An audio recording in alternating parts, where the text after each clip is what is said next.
Hello, dear students. Kerala State Cooperative Agriculture and Rural Development Bank agriculture പർപ്പസിനും അതുപോലെ അനുബന്ധ പ്രവർത്തനങ്ങൾക്കും നൽകുന്ന ലോങ് ടേം ലോണുകളെ നമ്മൾ പ്രധാനമായും 6ആയി ക്ലാസിഫൈ ചെയ്തിരുന്നു.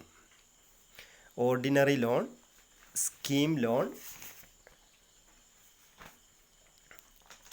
Rural housing loan, small road transport operation loan, integrated loan scheme എന്നിങ്ങനെ 6ആയി നമ്മൾ ക്ലാസിഫൈ ചെയ്തിരുന്നു. ഇത്തരത്തിൽ ലോണുകളെ പർപ്പസ് വൈസിൽ ക്ലാസിഫൈ ചെയ്യുന്ന സമയത്ത് നമ്മൾ കൺസിഡർ ചെയ്യേണ്ട ഘടകങ്ങൾ എന്തൊക്കെയാണ്? ഇതാണ് factors to be considered in purpose wise classification of loans എന്ന ഈ ഹെഡിനകത്ത് നമ്മൾ ഡിസ്കസ് ചെയ്യുന്നത്. നോക്കുക, നമ്മുടെ heading factors to be considered in purpose wise classification of loans. നമ്മൾ മുൻപ് പറഞ്ഞു, Kerala state cooperative agriculture and rural development bank മെയിനായി 6 തരത്തിലുള്ള ലോണുകളാണ് ലോങ് ടേം പർപ്പസിന് വേണ്ടി കൊടുക്കുന്നത്. Ordinary loan, scheme loan, non farm sector loan, rural housing loan, small road transport operation loan, integrated loan scheme. അപ്പോൾ ഇതിനകത്ത് ഈ എല്ലാ ലോണുകളും ഓരോരോ പർപ്പസുകൾക്ക് വേണ്ടിയിട്ടാണ് നൽകുന്നത്. ഇപ്പോൾ ഹൗസിംഗ് ലോൺ എന്ന് പറഞ്ഞു കഴിഞ്ഞാൽ വീട് കൺസ്ട്രക്റ്റ് ചെയ്യുക, അതുപോലെ തന്നെ പുതിയ വീടുകൾ വാങ്ങിക്കുക, അല്ലേ? അതുപോലെ തന്നെ റോഡ് ട്രാൻസ്പോർട്ട് ഓപ്പറേഷൻ ലോൺ എന്ന് പറഞ്ഞു കഴിഞ്ഞാൽ പുതിയ ന്യൂ വെഹിക്കിൾസ് വാങ്ങിക്കുക എന്നുള്ള. അപ്പോൾ ഇതിനെല്ലാം തന്നെ ഓരോരോ പർപ്പസുകളുണ്ട്. അപ്പോൾ ഇത്തരത്തിൽ നമ്മൾ നൽകുന്ന ലോണുകളുടെ അതിൻ്റെ പർപ്പസ് വൈസിൽ ക്ലാസിഫൈ ചെയ്യുന്ന സമയത്ത് കൺസിഡർ ചെയ്യേണ്ട ഘടകങ്ങൾ എന്തൊക്കെയാണ്? ഓക്കെ, ലോണുകളെ അതിൻ്റെ പർപ്പസ് വൈസിൽ ക്ലാസിഫൈ ചെയ്യുന്ന സമയത്ത് നമ്മൾ കൺസിഡർ ചെയ്യേണ്ട ഘടകങ്ങൾ എന്തൊക്കെ? അപ്പോൾ അത്തരത്തിലുള്ള ഘടകങ്ങൾ, ഒത്തിരി ഘടകങ്ങൾ പറയുന്നുണ്ട്. നമ്മളിതിനകത്തൊരു 5 ഘടകങ്ങൾ ഫാക്ടർ നമ്മൾ ഓർത്ത് വെക്കണം. നോക്കാം ഏതൊക്കെയാണെന്ന്.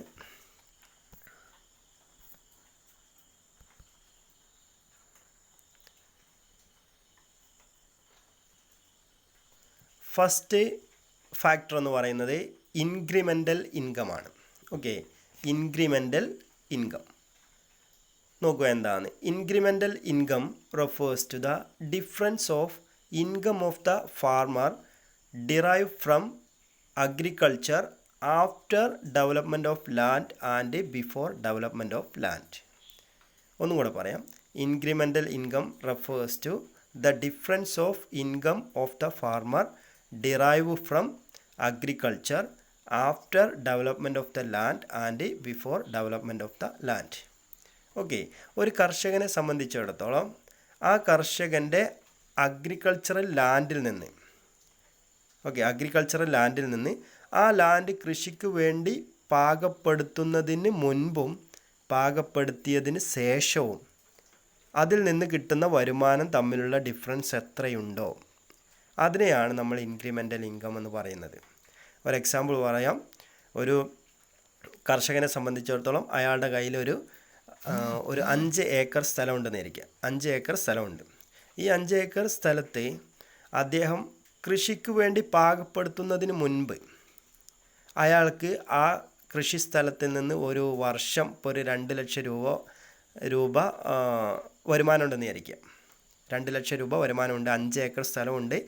ഒരു വർഷത്തിൽ 2 ലക്ഷം രൂപ അതിൽ നിന്ന് വരുമാനമുണ്ട്. അത് കൃഷിക്ക് വേണ്ടി പാകപ്പെടുത്തുന്നതിന് മുൻപാണ്. പിന്നീട് അദ്ദേഹം എന്ത് ചെയ്തു? ഈ കൃഷി സ്ഥലം 5 ഏക്കർ സ്ഥലം നമ്മൾ കൃഷിക്ക് വേണ്ടി ലോൺ കൊടുക്കുമ്പോൾ നമ്മളവിടെ പറഞ്ഞല്ലോ എന്താണ്, റിക്ലമേഷൻ ഓഫ് ലാൻഡ് ഉഴുതുമറിച്ച് കൃഷിക്ക് വേണ്ടി പാകപ്പെടുത്തണം. അതുപോലെ തന്നെ ബൗണ്ടിങ് ഓഫ് ലാൻഡ് എന്ത് ചെയ്യണം? മതിലൊക്കെ കെട്ടി അതിരുകളൊക്കെ തിരിച്ച് കൃത്യമായിട്ട് വേലി കെട്ടി റെഡിയാക്കണം. അതുപോലെ തന്നെ ലെവലിംഗ് ഓഫ് ലാൻഡ് കൃഷിക്ക് വേണ്ടി നിരത്തി പാകപ്പെടുത്തണം. അതുപോലെ തന്നെ ഇറിഗേഷൻ വേണ്ടി വരും, അല്ലേ? വെള്ളം വേണ്ടി വരും. അത്തരത്തിലുള്ള മൈനർ ഇറിഗേഷൻ പ്രോജക്റ്റുകളൊക്കെ സ്ഥാപിക്കേണ്ടി വരും.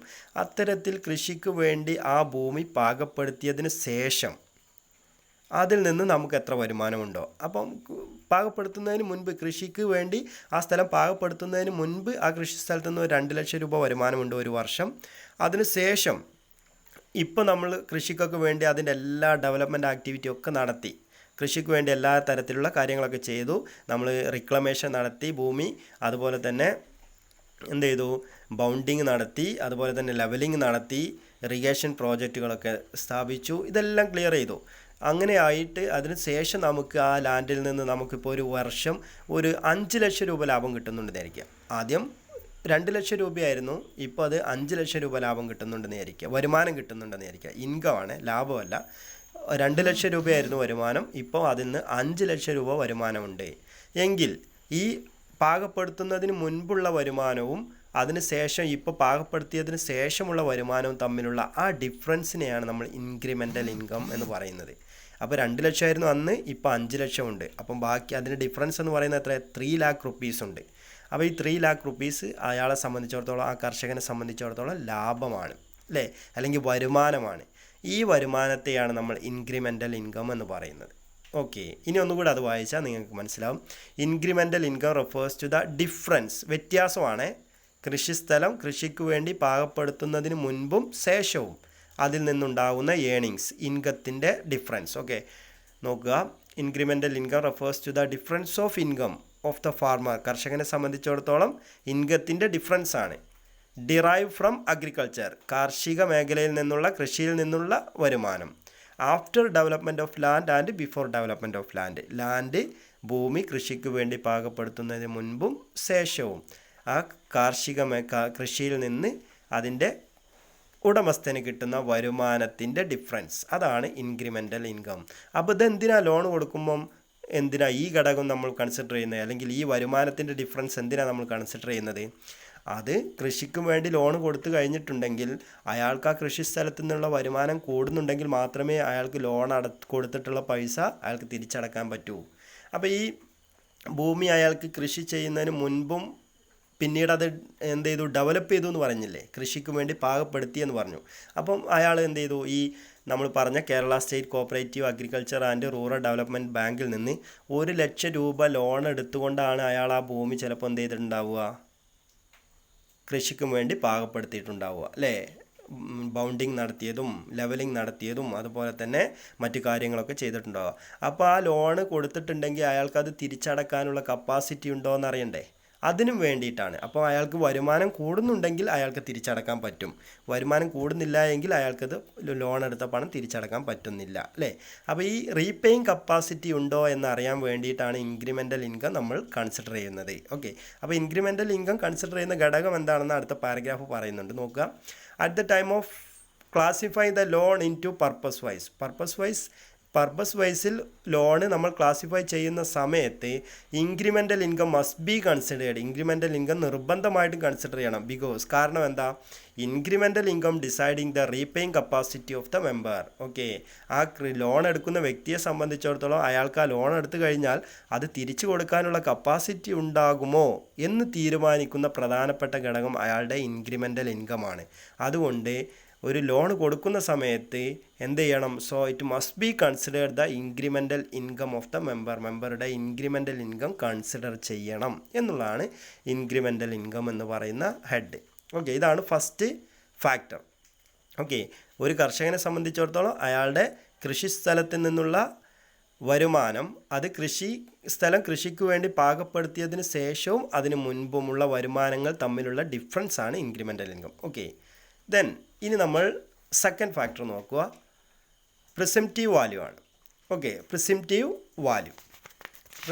വാല്യൂ എന്ന് പറഞ്ഞു കഴിഞ്ഞാൽ നമ്മൾ പറയില്ലേ, ഇന്ന് അനുമാനിക്കുന്ന ഒരു വില ഉണ്ടാവില്ലേ. ഇപ്പോൾ സ്ഥലത്തിനൊക്കെ നമ്മൾ ഓരോ പ്രദേശത്തും സ്ഥലത്തിന് അവിടെ ആ നാട്ടിലുള്ള ഭൂമിയുടെ റേറ്റിനനുസരിച്ച് അങ്ങോട്ടും ഇങ്ങോട്ടുമൊക്കെ മാറ്റം ഉണ്ടാവും. ഓക്കെ, ഭൂമിക്ക് എല്ലായിടത്തും ഒരു വിലയല്ല.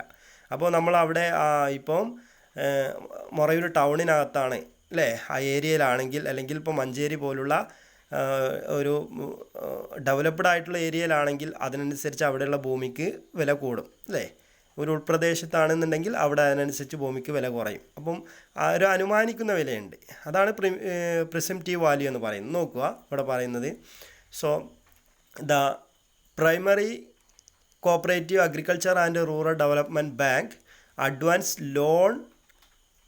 Long term loans to its members on the basis of the market value of land mortgaged to the bank.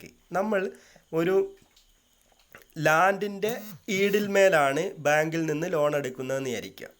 ലാൻഡിൻ്റെ ഈടിന്മേലാണ് നമ്മൾ ബാങ്കിൽ നിന്ന് ലോൺ എടുക്കുന്നതെങ്കിൽ, നമ്മളിപ്പോൾ നമ്മൾ നേരത്തെ പറഞ്ഞ 5 ഏക്കർ സ്ഥലമുള്ള ഒരു വ്യക്തിയാണെന്നുണ്ടെങ്കിൽ ആ 5 ഏക്കർ ഭൂമിയുടെ ഡോക്യുമെൻ്റ്, ആധാരം ബാങ്കിൽ കൊടുത്തിട്ടാണ് ഈടാക്കി, മോർട്ട്ഗേജ് ആയിട്ട് അല്ലെങ്കിൽ ഈടാക്കി ബാങ്കിൽ കൊടുത്തിട്ടാണ് അയാൾ ലോൺ എടുക്കുന്നതെങ്കിൽ, ഇവിടെ പറയുന്നത് primary cooperative agriculture and rural development bank advance long term loans to its മെമ്പേഴ്സിന് ലോൺ കൊടുക്കുന്ന സമയത്ത്, so on the basis of the market value of the ലാൻഡിൻ്റെ മാർക്കറ്റ് വാല്യൂ എത്രയാണെന്ന് കൺസിഡർ ചെയ്യും.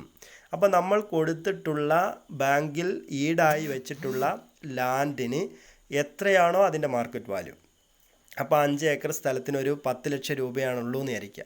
5 ഏക്കർ സ്ഥലത്തിന് ഒരു 10 ലക്ഷം രൂപയാണ് ഉള്ളൂ എന്നുണ്ടെങ്കിൽ ആ 10 ലക്ഷം രൂപ വിലയുള്ള ലാൻഡിന് ബാങ്ക് എത്ര രൂപയെ നമുക്ക് തരുള്ളൂ? അതിൻ്റെ 60% ബാങ്ക് നമുക്ക് ലോണായിട്ട് തരുക.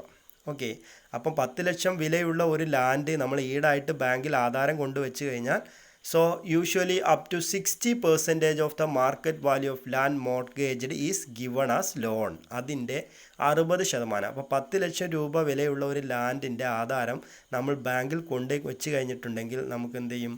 അതിന് 6 ലക്ഷം രൂപ, അല്ലേ, 60% എന്ന് പറയുമ്പോൾ 6 ലക്ഷം രൂപ നമുക്ക് എന്ത് ചെയ്യും? ലോണായിട്ട് ബാങ്ക് തരും. അങ്ങനെയുള്ള ആ ഒരു അനുമാനിക്കുന്ന വിലയാണ് നമ്മൾ പ്രിസംപ്റ്റീവ് വാല്യൂ എന്ന് പറയുന്നത്. Okay, presumptive value. അത് ലാൻഡ് മാത്രമല്ല, നമ്മളിപ്പോൾ ഗോൾഡ് ലോൺ എടുക്കാൻ ബാങ്കിൽ ചെന്ന് കഴിഞ്ഞാലും ഗോൾഡ് ലോൺ ഇപ്പം ഗോൾഡിന് 36,000 ഉണ്ട് എന്നുണ്ടെങ്കിൽ നമുക്ക് ലോൺ എടുക്കുന്ന സമയത്ത് നമുക്ക് എന്താ ഒരു 26, 27 അല്ലെങ്കിൽ 28,000 തരുള്ളൂ, അല്ലേ? ഒരു 7,000-8,000 രൂപ വരെയൊക്കെ കുറച്ചിട്ടാണ് നമുക്ക് തരിക. അപ്പം ബാങ്കിന് ഇനി സമീപകാലത്ത് വലിയ തോതിലുള്ള വിലയിൽ മാറ്റം വരാം, ചിലപ്പം കൂടാം, ചിലപ്പം കുറയാം. അപ്പം ബാങ്കിനെ സംബന്ധിച്ചിടത്തോളം അതിനകത്ത് ആ ഒരു റിസ്ക് കുറയ്ക്കുന്നതിന് വേണ്ടിയിട്ട് അവർ അനുമാനിക്കുന്നൊരു വില അവർ കാണും, സെർട്ടൺ പെർസെൻറ്റേജ് അത്. അതുപോലെ ഇവിടെ പറയുന്നത് ലോങ് ടേം ലോൺ കൊടുക്കുന്ന, അഗ്രികൾച്ചർ ലോൺ കൊടുക്കുന്ന Kerala state cooperative agriculture and rural development ബാങ്കിനെ സംബന്ധിച്ചിടത്തോളം അവർ ലാൻഡിന്മേൽ ലോൺ കൊടുക്കുന്ന സമയത്ത് അവർ എന്ത് ചെയ്യുന്നുണ്ട്?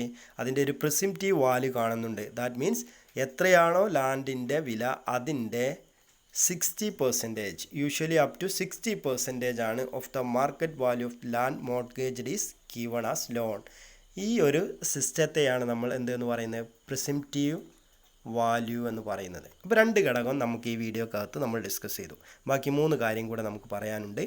അപ്പോൾ ഒന്ന് ഇൻക്രിമെൻ്റൽ ഇൻകമാണ്. ഇൻക്രിമെൻ്റൽ ഇൻകം എന്ന് പറയുന്നത് എന്താണ്? ഒരു ഭൂമി കൃഷിക്ക് വേണ്ടി പാകപ്പെടുത്തുന്നതിന് മുൻപും പാകപ്പെടുത്തിയതിന് ശേഷവും അതിൽ നിന്ന് കിട്ടുന്ന വരുമാനം തമ്മിലുള്ള ഡിഫറൻസ് ആണ് presumptive incremental income. Then presumptive value എന്ന് പറഞ്ഞു കഴിഞ്ഞാൽ ഒരു ബാങ്കിൽ നമ്മൾ ലാൻഡിൻ്റെ ഡോക്യുമെൻ്റ് വെച്ചാണ് നമ്മൾ ലോൺ എടുക്കുന്നതെങ്കിൽ ആ ലാൻഡിന് നമ്മൾ കൺസിഡർ ചെയ്യുന്ന ഒരു മാർക്കറ്റ് വാല്യൂ ഉണ്ടാവും.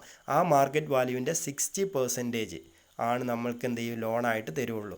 അപ്പോൾ ആ മാർക്കറ്റ് വാല്യൂ നമ്മൾക്ക് നിശ്ചയിക്കും, ബാങ്കാണ് നിശ്ചയിക്കുക. ആ മാർക്കറ്റ് വാല്യൂവിനെയാണ് നമ്മൾ പ്രിസംപ്റ്റീവ് വാല്യൂ എന്ന് പറയുന്നത്. അപ്പോൾ ഇതൊരു ഘടകമാണ്. Okay, incremental income and presumptive value. Okay, ഇതാണ് 2 പോയിൻറ്റ്. ബാക്കി നമുക്ക് അടുത്ത വീഡിയോയിൽ ഡിസ്കസ് ചെയ്യാം. ഓക്കെ.